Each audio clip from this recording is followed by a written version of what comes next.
In this short video, let's demystify the unit circle by uncovering the geometry behind it.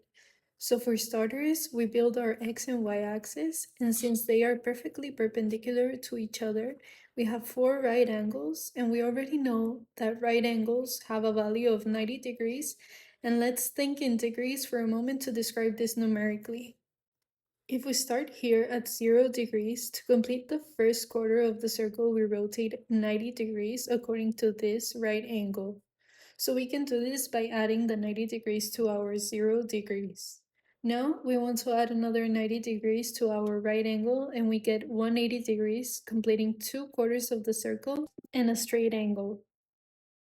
Let's continue adding 90 degrees to our 180 degrees to get 270 degrees.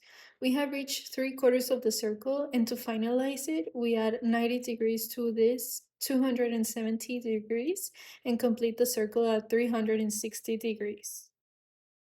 And you may be wondering why I have inscribed the square in the circle, so I will carry on now to explain that most shapes, such as triangles and regular polygons, can all exist inside a circle.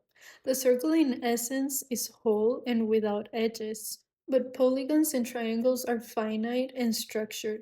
By inscribing them, we are not changing or limiting the circle, but we place a structure inside of it to be able to read it. It's like we are translating the motion of the circle into things that we can calculate by using these shapes. This is why when I draw a perfect square inside of it, we find 4 equal squares inside each of the quarters. Accordingly, we can say this point here is 1/4 of the circle. This is another 1/4, same here and here. Now look a little closer here and see that dividing the square inside a quarter, we get 2 isosceles right triangles. And recalling from my last video, an isosceles right triangle is made of two 45-degree angles and a 90-degree angle. Therefore, by looking at the whole picture, we can divide the circle exactly in 4 with the square. Now let's get the degrees. We start at 0 and rotate 45 degrees. Upon adding or rotating another 45 degrees, we reach 90 degrees. Now 45 degrees plus 90 degrees is our second corner of the square touching the circle at 135 degrees. Moving on, 45 degrees plus 135 degrees is 180 degrees, forming a straight angle and completing half of the circle. So now let's add 45 degrees to 180 degrees and we get 225 degrees, our third corner touching the edge of the circle.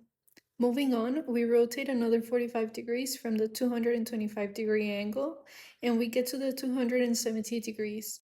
Lastly, we rotate another 45 degrees, reach the 315 degrees angle, and we have used the square to divide this circle perfectly into 4.